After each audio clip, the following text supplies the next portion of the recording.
Assalamualaikum warahmatullahi wabarakatuh. Pada kesempatan kali ini kami dari kelompok 5 akan mempresentasikan tentang kurikulum 1975.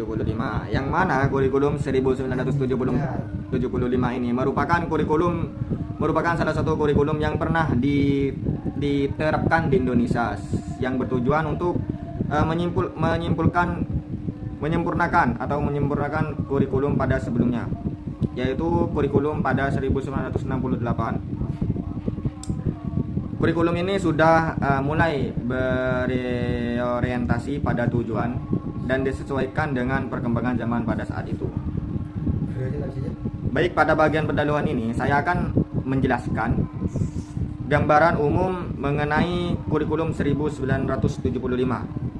Kurikulum pada dasarnya merupakan suatu sistem yang tidak hanya berisi materi pembelajaran, tetapi juga menjadi ruang terjadinya berbagai kepentingan dan kebijakan yang berkembang dalam masyarakat. Oleh karena itu, kurikulum selalu mengalami perubahan seiring dengan perkembangan zaman.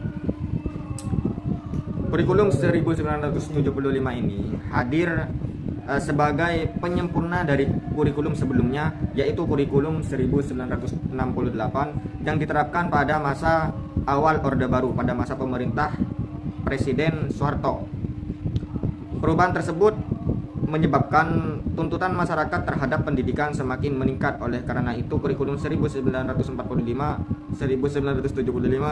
disusun dengan tujuan untuk menyesuaikan kebijakan pendidikan yang baru, meningkatkan mutu lulusan, serta membuat pendidikan lebih relevan dengan kebutuhan masyarakat.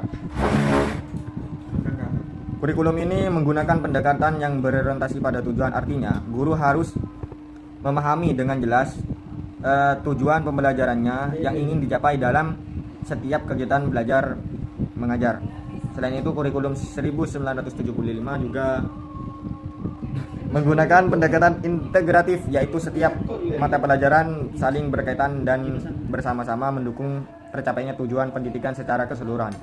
Dalam hal ini, pembinaan moral Pancasila tidak hanya diajarkan melalui serta mata pelajaran saja, tetapi juga melalui beberapa bidang seperti IPS dan pendidikan agama. Kurikulum ini juga menekankan pada efisiennya, baik dari segi waktu, tenaga, maupun biaya, agar proses pembelajaran dapat berjalan secara optimal. Metode yang digunakan kurikulum ini adalah PPSI, prosedur pengembangan sistem instruksional.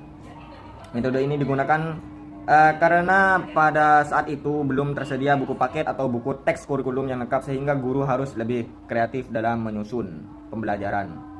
Tujuan dalam kurikulum 1975, tujuan pendidikan dibagi menjadi 3, yaitu tujuan institusional, yaitu tujuan yang harus dicapai oleh sekolah secara keseluruhan; tujuan kulikuler, yaitu tujuan untuk setiap bidang atau mata pelajaran; yang ketiga yaitu tujuan instruksional, yaitu tujuan yang lebih spesifik dan dapat diukur dalam bentuk perilaku siswa.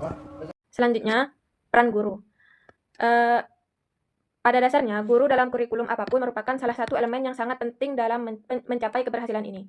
Dari waktu ke waktu, peran guru tidak berubah, yaitu sebagai sosok yang digugu atau ditiru, baik dalam ucapan maupun tindakan atau perbuatan.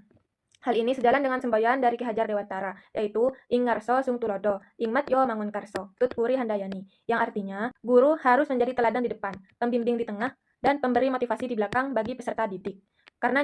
Karena besarnya peran tersebut, guru dituntut untuk bersikap profesional agar dapat mendidik siswa secara maksimal dan menghasilkan generasi yang berkualitas. Bahkan, pemerintah juga terus mengupayakan kesejahteraan guru karena perannya yang sangat penting dalam dunia pendidikan saat itu. Dalam kurikulum 1975 ini, guru masih menjadi pusat utama dalam proses pembelajaran atau transformasi ilmu kepada siswanya. Pada kurikulum ini, aspek kecerdasan, keterampilan, bahkan pengetahuan dan sikap dirumuskan dalam bentuk tujuan-tujuan pendidikan. Selanjutnya, prinsip.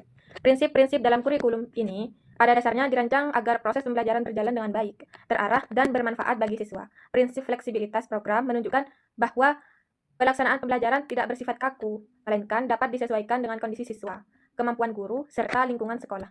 Dengan begitu, guru memiliki kebebasan untuk memilih metode, media, dan pendekatan yang paling sesuai agar materi tersebut lebih mudah dipahami.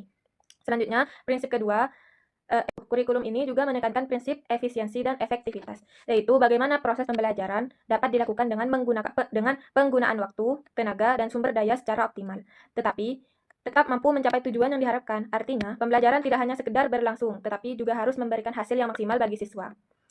Prinsip yang ketiga adalah berorientasi pada tujuan.